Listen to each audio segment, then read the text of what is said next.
You've been married for 10 years, and then your wife tells you that she has had 3 affairs, each of them lasted 3 years, and the last one has lasted 5 years, and it's still ongoing. Or maybe you discover that.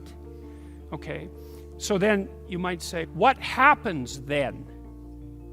What happens is that everything you thought was wrong, right? And this is such an interesting thing, because it actually means you had the past, and you think the past is fixed, it's done with, that's why it's the past. But all of a sudden you find out that one of the things that you thought about the past, and it happens to be a very important thing, wasn't true at all. And so what that means is that whole past that you thought was what it was, wasn't what it was at all. And so it transforms itself from an actuality into potential. And most of that potential is negative, unless you're relieved that your wife had an affair. But that's an important consideration, because you can imagine a situation where your marriage is dreadfully unhappy and you're just looking for an excuse to leave. It's possible that that revelation, even though it would be shocking, would also come with a fair bit of relief. And so the potential that manifests itself, even when it's unexpected, doesn't only necessarily manifest itself in a negative guise. It can also free you.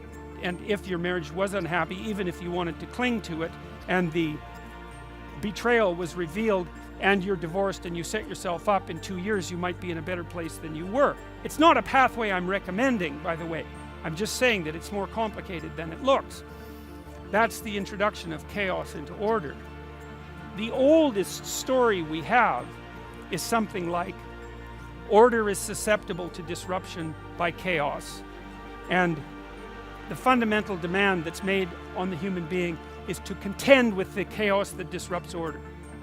Not to live in order and not to live in chaos, but to be able to contend with the chaos that disrupts order.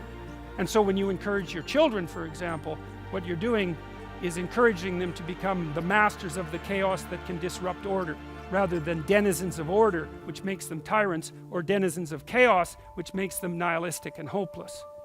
So you train your children, you encourage your children and yourself and your partner, if you have any sense, to be a master of emergent chaos and to be able to contend with that. So chaos is potential, and it's the capacity of the infinite world to disrupt your finite considerations. Chaos is the catastrophe that will suddenly enter your life. Chaos is the flood that's definitely coming. Chaos is the ever-present possibility of apocalypse in your personal life, in your familial life, and in this broader social life, right? Chaos is the consequence of your finite fragility existing in a world that's beyond you. Chaos is potential. Chaos is what lies before you. Chaos is what you can call on when you need something to rescue yourself from malfunctioning order. It's a permanent element of existence. Chaos is what you don't know. Chaos is what's outside the fire. Chaos is what's outside the walls of your house.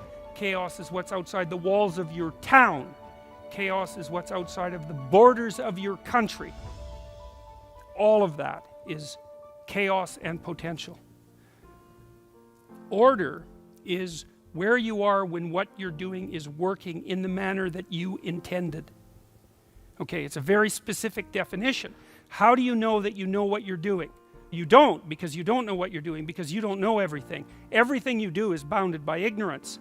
You still have to operate in the world. And so what you do is you make finite plans, and then you execute plans, and then you execute strategies to make those plans manifest themselves. And if the plans manifest themselves the way that you desired, then you regard your knowledge as sufficient.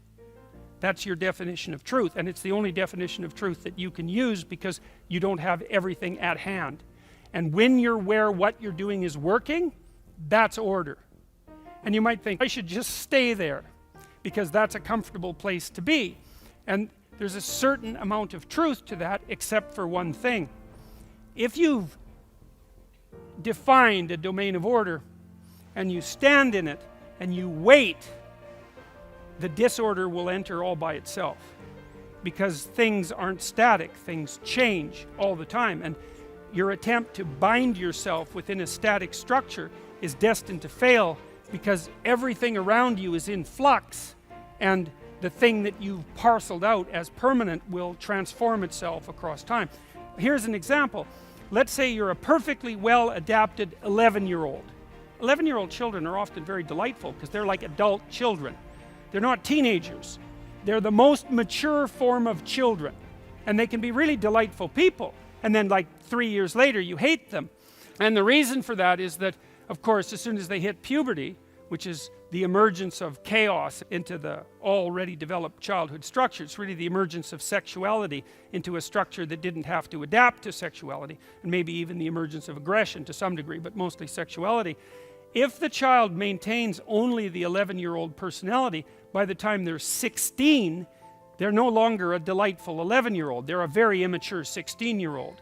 And the reason that I'm pointing that out is because just because something works for you now doesn't mean it's going to work for you 5 years from now. And so in order to remain stable, you can't be stagnant. They're not the same thing. Stability is a dynamic, not something static. And so not only do you have to be where you are, but you have to be going to where you're going, and you have to be participating in both of those things actively. So it's stability plus transformation. And I would say that manifests itself when you're there, because that manifests itself as meaningful. That's actually the instinct of meaning, which is an instinct, and perhaps the deepest instinct is precisely the instinct that tells you when where you are is sufficiently stable, but you're transforming yourself at a sufficient rate to keep up with everything that's changing. And you know that because if you're at your job, you might say to yourself, my job is really secure, but it's not very challenging. And you think, why do you care about that? It's very secure. And the answer to that is, if it's not challenging, it's deadening in a sense, right? The spirit goes out of it if it's not challenging. You need to be challenged. And why is that? Well, the answer is, tomorrow is coming, and whoever you are now isn't enough for tomorrow. And so today, you also have to be preparing for tomorrow, and next week, and next year. And if your job isn't challenging, then it isn't doing that for you, and you find it deadening, not meaningful. And the reason for that is that it violates your most essential instinct, and your most essential instinct is the instinct for meaning. It actually signifies that you have the balance between chaos and order right, deeply right, which is why it's the most fundamental of instincts, because chaos and order are the most real of things. You have the chaos that surrounds you, and in some sense infinite in scope, and then you have the order that you produce, which is your mastery of it. Let's take order apart for a minute. I want to think about the structure of order.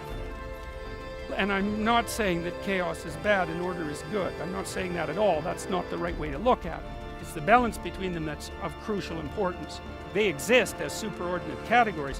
Whether you like them or not is really not that relevant. They're the fundamental constituent elements of reality.